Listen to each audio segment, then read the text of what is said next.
Hello everyone, this is lecture number 19 on law of evidence, and in this lecture I am going to discuss about tender year। हमारे पास जो tender years होते हैं, जो बच्चे होते हैं, क्या वो कॉम्पिटेंट हैं या नहीं है। अब हमारे पास हर केस के सर्कमस्टेंसेस चेंज होते हैं। कुछ ऐसे सर्कमस्टेंसेस होते हैं जहाँ पर बिल्कुल ही बच्चे होते हैं मगर सोल विटनेस होते हैं, तो फिर वो हमारे पास कॉम्पिटेंट विटनेस होते हैं। ठीक है, अगर हमारे पास कोई और एविडेंस नहीं है और ऐसा एक डायरेक्ट एविडेंस आई विटनेस जो कि हमारे पास एक बच्चा है, तो फिर हमारे पास क्या ऑप्शन आएगा। एक मुजरिम को सज़ा देने के लिए जब एक कोर्ट कंसिडर कर लेती है कि एक बच्चा जो है वो एक सही सवाल समझ रहा है और सही जवाब दे रहा है, तो फिर उसकी एविडेंस रिकॉर्ड कर दी जाए। अब हमारे पास एक टेंडर ईयर जो है, कोर्ट जब सेटिस्फाई हो जाए कि एक बच्चा जिसको हम कुछ कह रहे हैं वो समझ रहा है और एक बिल्कुल सही जो चीज़ हम पूछ रहे हैं उसी का जवाब वो दुरुस्त दे रहा है, तो फिर वो कॉम्पिटेंट कहलाएगा। फिर चाहे वो फिर इवन टेंडर ईयर ही हो। फॉर एग्जांपल, एक कोर्ट में आता है और उस बच्चे से मिल, अब rational put two questions to them and giving rational answer का मतलब क्या होता है। फॉर एग्जांपल, कोई बच्चा कोर्ट में आ जाता है तो फिर हमारे पास जो भी प्रोड्यूस करवाता है कोर्ट में, ये उसकी ड्यूटी है, वो उससे ये पूछेगा कि आप कोर्ट में आई हैं, या फिर जज पूछेगा, जज उनसे पूछेगा आपको पता है आप कहाँ आए हैं, तो फिर वो अगर जवाब देता है कि हाँ मैं साहब कोर्ट में आई हूँ, तो फिर या फिर कोर्ट में आया हूँ। कोई बच्चा है 6 साल का, 5 साल का, 10 साल का या 12 साल का, जो कि हमारे पास मेजर नहीं है, माइनर है, और वो जवाब दे देता है कि मैं कोर्ट में आया हूँ, तो फिर वो हमारे पास कॉम्पिटेंट कहलाएगा। और उनसे पूछा जाए आप किस लिए आए हैं, मैं गवाही देने के लिए आया हूँ, मैं एज ए विटनेस हूँ और मैं एविडेंस देने के लिए आया हूँ, तो फिर ये हमारे पास कॉम्पिटेंट कहलाएगा। एक हमारे पास केस ला है जय सिंह वर्सेस स्टेट, 1973 का है, CRLJ। ठीक है, उसमें एक 7 साल की बच्ची से ज़बरदस्ती की कोशिश की जाती है, उससे रेप करने की कोशिश की जाती है। जब एक 7 साल की बच्ची से रेप की कोशिश करते हैं जय सिंह, और उसमें और कोई भी हमारे पास विटनेस अवेलेबल नहीं है, तो फिर वो लड़की जिसकी रेप करने की कोशिश की, वो खुद कोर्ट में एज अ विटनेस आज पेश होती हैं और फिर टेस्टिफाई होती हैं कि सर इन्हीं इंसान ने या इसी इंसान ने मुझसे ज़बरदस्ती की कोशिश की। तो फिर हमारे पास कोर्ट ने क्या कहा इस केस के अंदर, ये टेस्टिफाई हो गई और कोर्ट ने हेल्ड किया कि ये बिल्कुल वैलिड है।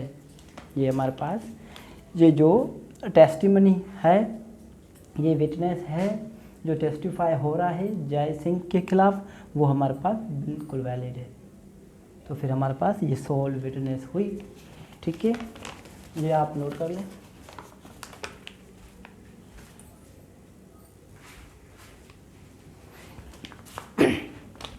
अब हमारे पास एक और जजमेंट है जो कि 2003 की है। ये हमारे पास पाकिस्तान की जजमेंट है, YLR पेज नंबर 806। अब हमारे पास इसमें क्या हेल्ड किया गया, इसमें हेल्ड किया गया हमारे पास जो टेंडर ईयर्स हैं उसकी हमारे पास जो वर्ड है उसको डिफ़ाइन किया गया है। ठीक है, तो फिर उसको डिफ़ाइन कैसे किया है कि हमारे पास जो टेंडर ईयर एज है वो हमारे पास डू नॉट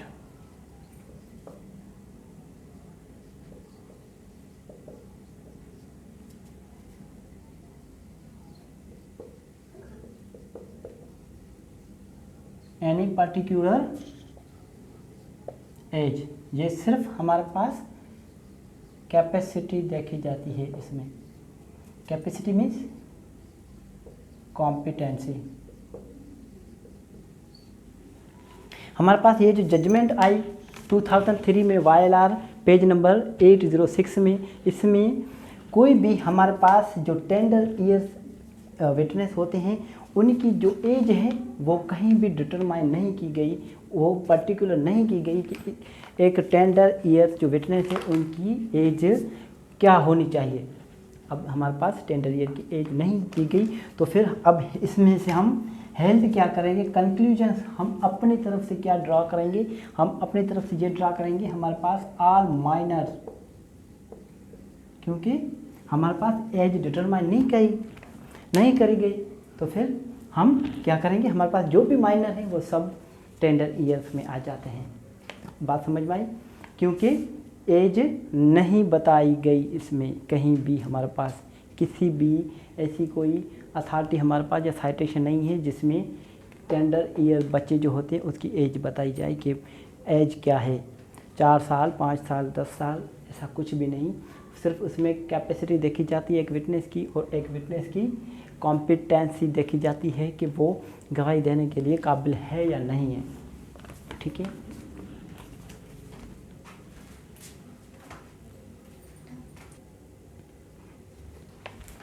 अब हमारे पास एक और टेंडर ईयर्स एज पर हमारे पास एक रूल है, रूल ऑफ काशन।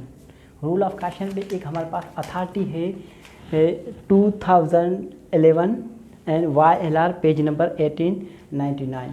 ठीक है, पेज नंबर 1899। इसमें एविडेंस ऑफ चाइल्ड डेडिकेट या इजीली ब्रोकन, हमारे पास जो एविडेंस ऑफ चाइल्ड होते हैं ये होते हैं डेडिकेट,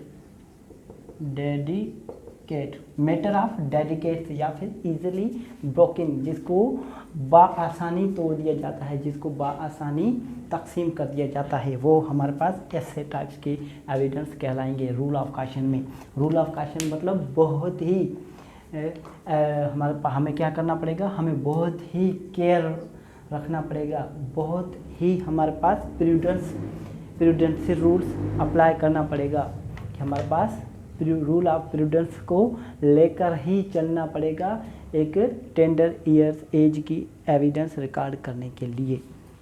ठीक है, नॉर्मली हमारे पास जो चाइल्ड विटनेस होते हैं वो हमारे पास क्या होते हैं, not safe to rely upon unless corroborated as rule of prudence. जब तक कोई भी बच्चा होता है हमारे पास उसकी एविडेंस पर हम रिलाई नहीं कर सकते जब तक उस एविडेंस को कोरोबोरेट नहीं किया जाए। ठीक है, कोरोबोरेट मतलब उसको तस्दीक ना कर लिया जाए किसी और एविडेंस के, ये बच्चा सही कह रहा है या नहीं, क्योंकि हमारे पास जो बच्चे होते हैं वो अनट्रस्टवर्दी होते हैं, अनट्रस्टवर्दी।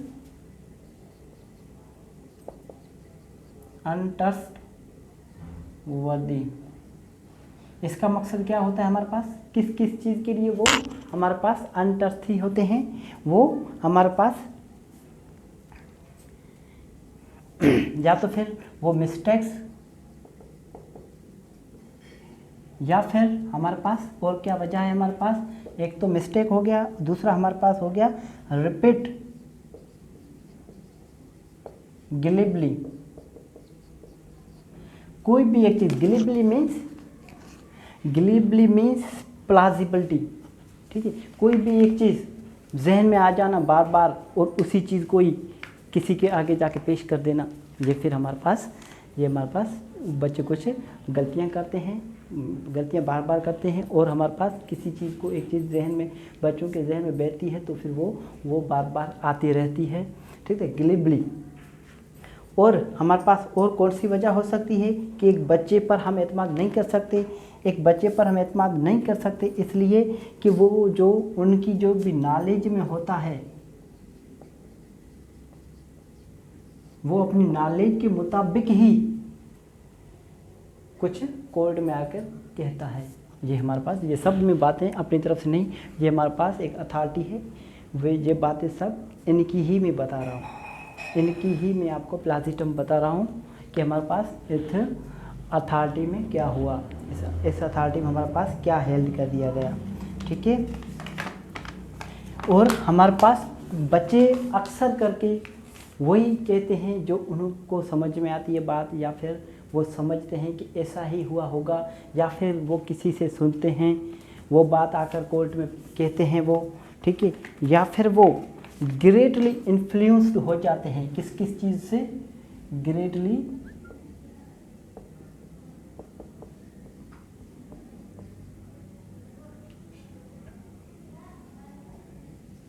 ग्रेटली इन्फ्लुएंस्ड किस किस चीज़ से वो होते हैं हमारे पास, या तो फिर उन्हें फियर होता है पनिशमेंट का, कि हमने अगर ये कोर्ट में आकर ना कहा तो हमें ये पनिशमेंट दी जाएगी, या फिर उन्हें किसी भी किस्म की रिवॉर्ड की जो हमारे पास लालच दी जाती है कि आप ये कहेंगे तो आपको ये चीज़ दी जाएगी, तो फिर वो उस लालच में भी आकर हमारे पास गवाही दे देते हैं, क्योंकि वो पढ़े पढ़ाए होते हैं। और दूसरी वजह हमारे पास ये भी है, हमारे नोटरियटी, ठीक है, नोटरियटी। अब हमारे पास नोटरियटी क्या है? नोटरियटी मीन्स कुछ बच्चों को यूँ समझा दिया जाता है कि अगर आप ये गवाही नहीं देंगे कोर्ट में तो आपके घर की या आपकी फैमिली की बदनामी होगी। ये भी एक वजह है कि हम बच्चे पर एतमाद नहीं कर सकते।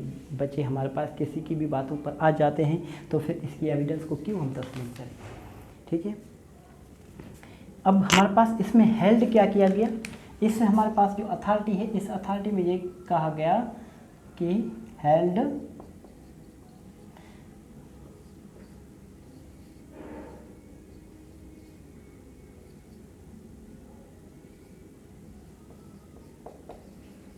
हमारे पास कोरोबोरेटेड, कि हमारे पास किसी भी बच्चे की आप एविडेंस ले रहे हैं तो फिर आप सोरली उस पर रिलाई ना करें, क्योंकि बच्चे हमारे पास झूठ भी बोल सकते हैं, गलती भी कर सकते हैं, या फिर किसी की दबाव में आ सकते हैं, या फिर किसी की लालच में आ सकते हैं, या फिर किसी ऐसे मेंटल कंडीशन में आ जाते हैं जहाँ पर वो ये समझ लेते हैं कि अगर हमें ये कोर्ट में नहीं कहूँगा तो फिर ये मेरी बदनामी होगी।